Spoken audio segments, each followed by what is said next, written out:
Fulgencio Batista was the constitutional president of Cuba from 1940 to 1944, but he rose rapidly in politics in 1933, when he led the coup known as the Revolt of the Sergeants that ended the provisional government of Carlos Manuel de Céspedes y Quesada. However, on March 10, 1952, he carried out another coup, in which he led his army to intervene in the elections that would take place on June 1st of that same year, thus beginning his dictatorship, largely motivated by the Cold War.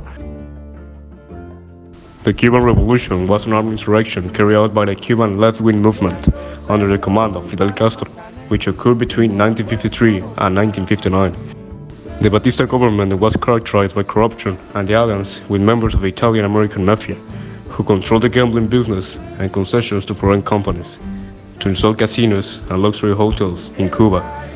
He also repressed workers' strikes and popular protest movements due to unemployment and poverty.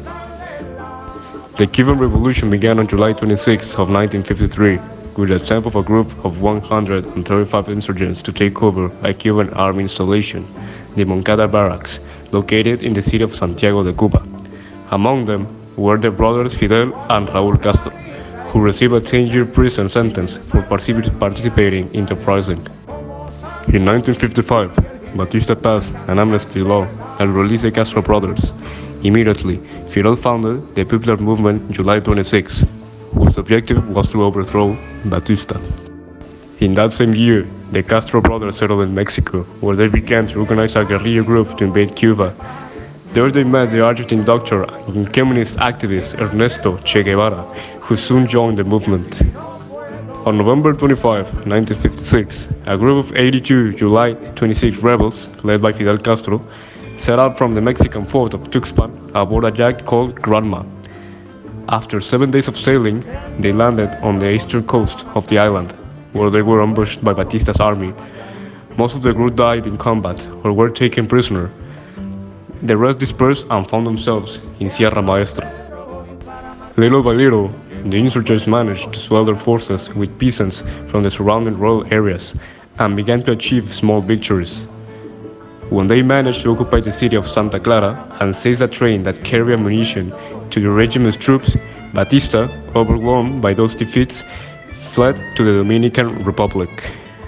During 1959, the insurgents entered the cities of Santiago de Cuba and Havana. The revolution had triumphed. The insurgents established a revolutionary government headed by Fidel Castro. His first measures, especially an agrarian reform, the nationalization of lands and companies, provoked the opposition of the United States. Due to this hostility, the Castro government declared itself socialist and aligned itself with the Soviet Union. In this way, the Cuban Revolution was inscribed within the so-called Cold War, in which the United States and the Soviet Union fought for world leadership. The United States government reinforced the commercial, economic, and financial embargo known as the blockade against Cuba that it had decreed in 1960. The objective of this embargo was to prevent Cuba from buying or selling products and receiving foreign investment. Also, the National Security Doctrine was created, which was taught to the Latin American military in the American military academies. It pointed out the importance of fighting internal enemies to prevent international communism from taking power. As a conclusion, this conflict was one of the many that originated due to the Cold War. There was a big change in the Cuban government at the end. Which one is better? That the decision of converting Cuba into a socialist country inspired by the Soviet Union was the best option? They can be good topics to debate, but something is sure.